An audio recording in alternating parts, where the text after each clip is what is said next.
Welcome back to another episode of the Casey Campbell podcast. Casey Campbell with you, of course. Pleased to be joined by Caseton Sendry of Grand Blanc Football. How's it going, buddy? I'm doing good. How are you? Doing well. Man, what a start to the season for Grand Blanc. After coming up short week one against Mona Shores, you guys have won three straight games against Carmen Ainsworth and then Saginaw Heritage, and then also Traverse City West. Really, I just think, what is it? What that is that like right now? What's Just tell me what's going on right now over in the locker room right now at Grand Blanc. We're start our games. We're coming out of the locker room fired up. I mean, Coach Jakari, he's always got this amazing pregame speech. I don't know how he does it every single week, but he always gets us fired up, and we lock in off of that. And then Coach Four obviously telling us what needs to be done. We go out and we do it to the best of our abilities, at least. And we're focused, mentally locked in, trying to limit mental mistakes and errors on the field. That's definitely helped us, and we're doing a pretty good job at that, I would say. Yeah. So it's definitely helped us get on a roll and get to where we want to be so far. Take me. I know you're primarily more on offense. I know you've gone on defense before, but what's it just like? Just kind of, being a part of an offense that really has gotten a lot of points on the board when they really need to. Right. It's amazing. We got some guys that work. Obviously, Jarrell, 6'3", runs a 4.40. Matthew, 6'2", 6'3", playing both ways, doing great on both sides. And then there's our quarterback, Jake. That's my guy. I've known Jake a long time. Amazing athlete. He's calm in the pocket. He's got good pocket presence. He can run. He's fast, strong. He takes hits, but he can throw the ball for sure. He's got a great arm. So we got a bunch of weapons on offense, that helps us put points on the board. And definitely our O-line, they've been stepping up big time for us.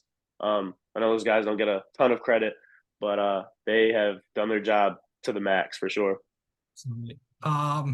Okay, so going into, with this, okay, before we get into that, let's I know you mentioned Jake, your quarterback. I know you've mentioned you two have known each other for a long time. I believe, if I'm not mistaken, you guys are in the same grade.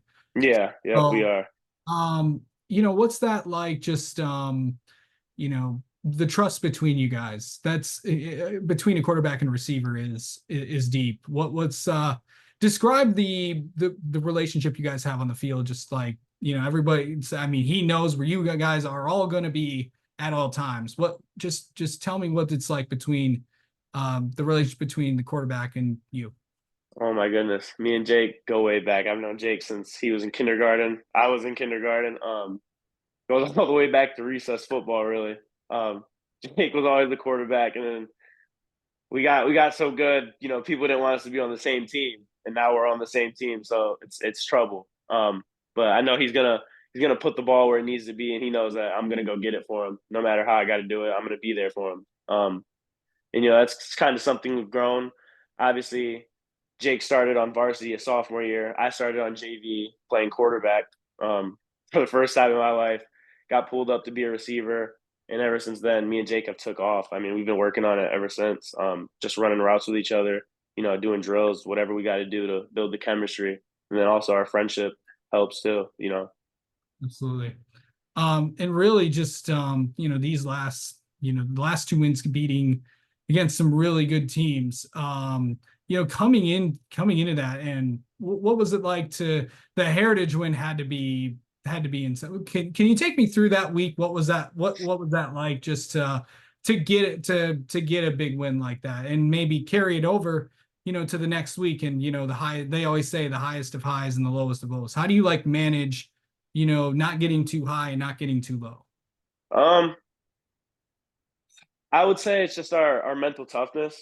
Obviously, when an exciting win against Saginaw Heritage off a blocked field goal, you want to go celebrate with your team. You want to get out of hand, right? You're, like you said, at the highest of highs. But our coaches definitely keep us balanced, keep us leveled, and keep us focused on what we got to do next week. As soon as the game ends, you got the rest of the night to enjoy the win.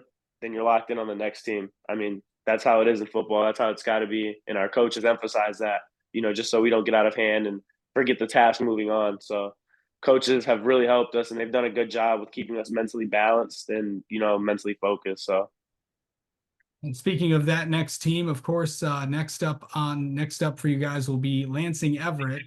Of course, it is also homecoming for you guys as well, and of course, they're coming in. I think the last two teams that have came into that you've played were undefeated at the time, and then of course, Everett is also 4-0 as well.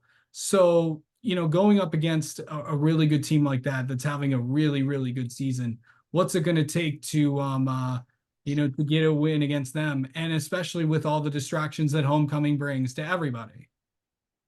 Um, like I said, just mental toughness. I mean, our guys are locked in, coming out of the locker room. We're ready to roll. We're fired up, but you know, we're calm at the same time. We know what has to be done. We know our jobs. We know what we got to do. And again, our coaches really emphasize what has to be done. We go out there and play to the best of our abilities to execute our game plan. But limiting the distractions this week for us is definitely going to be a huge deal. I know our guys are ready to do it. We're all fired up for homecoming. There's going to be a lot of people, but we're so mentally locked in that I don't think there's anything that could get between us and doing our job this week. Yeah. Okay. Let me just ask you this. How do you like mentally get ready for a game? Because obviously, as you know, every football player is so different when it comes to preparing. How do you get ready? Usually just put my AirPods in, turn them all the way up. A lot of guys try to talk to me and they think I'm ignoring them, but I can't hear them. So I got everything on full blast, and then right before the game, I'll throw on my hype playlist and then just listen to a bunch of songs that get me ready to go and get me fired up. So I mean that gets me pretty locked in. Just a little balance. Yeah. All right. Well, Caseton, let's get to know you a little bit. How about that?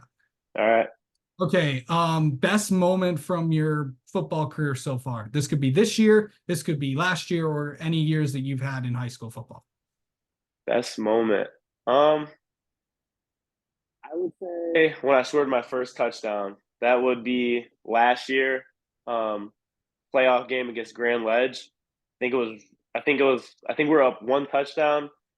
Going into halftime, a couple seconds left. Jake throws me a post, caught it, and I didn't even know how to celebrate. I just started running around the end zone with the ball in the air. I was so hyped.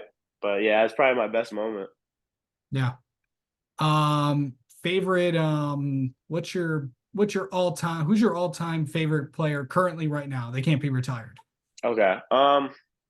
Say Marvin Harrison. Not a big Ohio State fan, more of a Michigan guy myself. But just watching him play, like I try to pick up everything I can from him. He's a great receiver, so why not? Yeah. And finally, what is something people don't know about you? Ooh, something people don't know about me. Um, I would say something people don't know about me is like I listen to Daniel Caesar. I don't Interesting. think, yeah, I don't think a lot of people would expect that. Um, Yeah, I love chill music. Just something you can just sit there and vibe to, do your homework to, all that stuff. And I don't think a lot of people expect that from me, especially not Daniel Caesar or even SZA. But yeah, absolutely. All right. Well, Kason, thanks for the time as always, and congrats on the success this season, and best of luck to speak against Lansing Everett. thank you so much. Have a good day.